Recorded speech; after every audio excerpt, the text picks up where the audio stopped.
नमस्ते दोस्तों, आज मैं आपको एक ऐसी कहानी सुनाने वाला हूँ जो आपको बताएगी कि स्त्री चाहे कितनी भी प्यारी हो, उसे कुछ बातें कभी नहीं बतानी चाहिए। एक घने जंगल में एक कौवा रहता था और एक कौवी भी बड़े प्यार से रहती थी। उनका प्यार इतना गहरा था कि वे एक पल भी एक दूसरे के बिना नहीं रह पाते थे। जब कौवा कहीं बाहर जाता तो कौवी घंटों उसके इंतजार में बैठी रहती। जब तक कौवा वापस नहीं आता वह न तो कुछ खाती और न तो कुछ पीती थी। एक दिन कौवा बाहर से वापस आया और चुपचाप अपने घोंसले में जाकर लेट गया। कौवे की उदासी देखकर कौवी उसके पास गई और पूछा, क्या बात है, तुम इतने उदास क्यों हो? कौवे ने पहले तो कुछ नहीं बताया, पर जब कौवी ने बार बार जिद की तो कौवा बोला, अगर तुम कुछ सुनना ही चाहती हो तो पहले मेरी एक कहानी सुनो। कौवा कहानी सुनाने लगा। किसी राज्य में एक राजा और रानी रहते थे। उनके पास धन दौलत, घोड़े, दास दासियां सब कुछ था, पर उनके पास संतान नहीं थी। इस बात से राजा और रानी बहुत दुखी रहते थे। उन्होंने संतान के लिए पूजा पाठ जब तक सब कुछ किया, पर कोई फायदा नहीं हुआ। राजा और रानी अब बूढ़े हो चले थे। वे हमेशा इस बात की चिंता में रहते थे कि उनके बाद उनके विशाल राज्य का वारिस कौन बनेगा और प्रजा की देखभाल कौन करेगा। इसी चिंता में उन्हें खाने पीने की भी सुध नहीं रहती थी। एक दिन एक साधु राजा के दरबार में आया। जब रानी को यह पता चला तो वह एक कटोरे में चावल लेकर साधु के पास गई। रानी ने साधु से कहा, यह मेरा आखिरी दिन है। रानी के चेहरे पर उदासी देखकर साधु ने उससे पूछा, हे रानी, तुम इतनी दुखी क्यों हो? रानी ने रोते हुए साधु को अपनी सारी परेशानी बताई। साधु को रानी पर दया आ गई। कुछ देर सोचने के बाद साधु ने कहा, चिंता मत करो, तुम्हारी इच्छा पूरी होगी। तुम्हारी कोख से एक पुत्र जन्म लेगा, लेकिन सिर्फ 14 साल तक ही जीवित रहेगा। इससे ज्यादा मैं तुम्हें कुछ नहीं दे सकता। यह कहकर साधु ने अपनी झोली से कुछ चावल निकालकर रानी को दे दिए और कहा, तुम और राजा दोनों इन चावलों की खीर बनाकर खा लेना, तुम्हारी इच्छा पूरी हो जाएगी। इतना कहकर साधु चला गया। रानी यही सोचकर खुश हुई कि 14 साल के लिए ही सही उन्हें पुत्र तो मिलेगा। उसने सोचा कि वह उस बेटे का बहुत लाड़ प्यार से पालन पोषण करेगी। अगले दिन राजा और रानी ने स्नान करके भगवान का नाम लिया और उन चावलों से खीर बनाकर खाई। कुछ ही दिनों बाद साधु की बात सच साबित हुई और रानी गर्भवती हो गई। 9 महीने बाद रानी ने एक बहुत ही सुंदर और तेजस्वी पुत्र को जन्म दिया। पूरे राज्य में खुशियां मनाई गई। राजा ने पुत्र की कुंडली बनवाने के लिए सबसे बड़े पंडित को बुलाया। पंडित ने जब कुंडली देखी तो वह बहुत चिंतित हो गए। उन्होंने राजा से कहा, महाराज, यह पुत्र केवल 7 साल तक ही जीवित रहेगा। यह सुनकर राजा और रानी को साधु की बात याद आ गई और वे दोनों चुप रहे। राजा और रानी ने अपने बेटे को बहुत लाड़ प्यार से पाला, उसकी हर इच्छा पूरी की। जब बेटा 12 साल का हुआ तो उसकी शादी एक सुंदर राजकुमारी से करवा दी गई।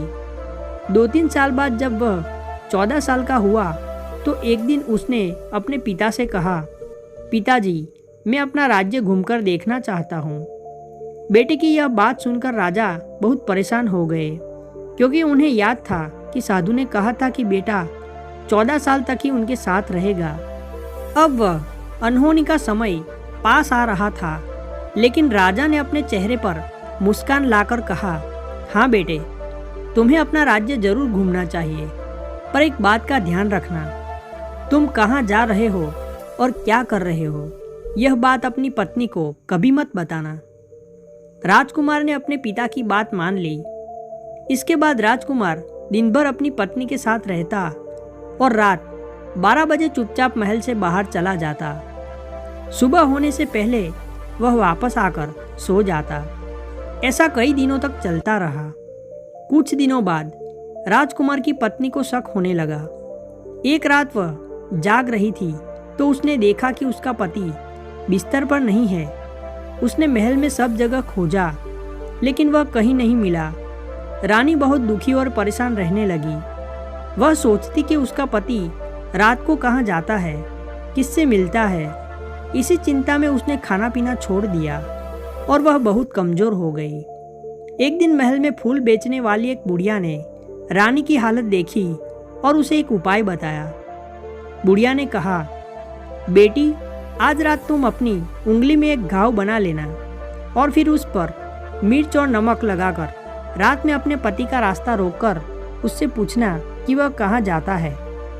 उस रात रानी ने बुढ़िया के बताए अनुसार किया। जब राजकुमार रात 12 बजे बाहर जाने लगा तो रानी ने उसका रास्ता रोक लिया और पूछा, आप कहाँ जा रहे हैं? राजकुमार ने उसे बहुत समझाया, अगर मैंने तुम्हें यह बात बता दी तो मैं तुम्हें दोबारा नहीं मिल पाऊंगा।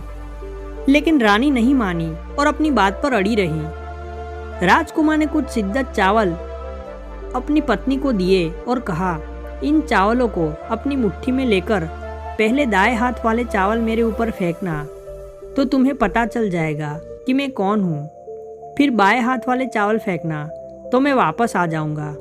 अगर तुम बाएं हाथ वाले चावल फेंकना भूल गई तो मैं कभी वापस नहीं आऊँगा। रानी ने आत्मविश्वास के साथ दाएं हाथ के चावल राजकुमार पर फेंके और वह तुरंत एक सफ़ेद घोड़े में बदल गया। घोड़ा जोर से हिनहिनाकर महल से बाहर भागा। रानी यह सब देखकर इतनी घबरा गई कि वह बाएं हाथ के चावल फेंकना भूल गई। घोड़ा महल से बाहर चला गया और कभी वापस नहीं आया। जब सुबह हुई तो राजा और रानी को सारी बात पता चली। वे बहुत दुखी हुए और अपने बेटे का इंतजार करने लगे। लेकिन कई महीने बीत गए, राजकुमार का कोई पता नहीं चला। रानी को अपनी गलती का बहुत पछतावा हुआ। उसने अपने सास ससुर से कहा, मैंने जो पाप किया है उसकी सजा मैं भुगतूंगी। मैं अपने पति को खोजने के लिए जा रही हूँ। राजा और रानी ने उसे जाने की आज्ञा दे दी। रानी एक सेठानी का भेष बदलकर अपने साथ कुछ नौकरों को लेकर राज्य की सीमा पर गई और वहां एक बड़ा भोजनालय खोल दिया। वह वहां जाने वाले सभी यात्री को मुफ्त में खाना खिलाती थी, पर एक शर्त के साथ। शर्त यह थी कि उन्हें कोई ऐसी बात बतानी होगी जो पहले किसी ने न बताई हो। कई दिन बीत गए लेकिन रानी को अपने पति से जुड़ी कोई बात नहीं मिली। उसी शहर में फूल बेचने वाली वही बुढ़िया रहती थी जिसने रानी को उपाय बताया था। बुढ़िया के बेटे और बहू ने उसे घर से निकाल दिया था क्योंकि वह अपने पोते को अकेला छोड़कर कंडे जमा करने चली गई थी। एक दिन बुढ़िया कंडे जमा करते करते एक मैदान में पहुंच गई। वहां उसे एक गाय मिली जिसके गले में घंटी बज रही थी। बुढ़िया ने सोचा कि इस गाय के पीछे पीछे चलूंगी तो गांव तक पहुंच जाऊंगी। वह गाय 6 मैदान पार करके 7वें मैदान में पहुंची। वहां एक बड़ा पत्थर था। गाय ने अपने सींग से उस पत्थर को हटाया तो उसने नीचे पाताल लोक में जाने की सीढ़ियां दिखाई दी। गाय सीढ़ियों से नीचे उतरने लगी। यह देखकर बुढ़िया ने जल्दी से गाय की पूंछ पकड़ ली और उसके साथ पाताल लोक में पहुंच गई। पाताल लोक में बहुत रोशनी थी। वहां जाते ही गाय के गले में अपने आप एक रस्सी पड़ गई और कोई उसका दूध दोहने लगा। दोस्तों, क्या लगता है यह बुढ़िया पाताल लोक में राजकुमार को ढूंढ पाएगी और क्या रानी अपने पति को वापस ला पाएगी? यह सब हम जानेंगे कहानी के दूसरे भाग में। तो इंतजार करिए और बने रहिए मेरे साथ।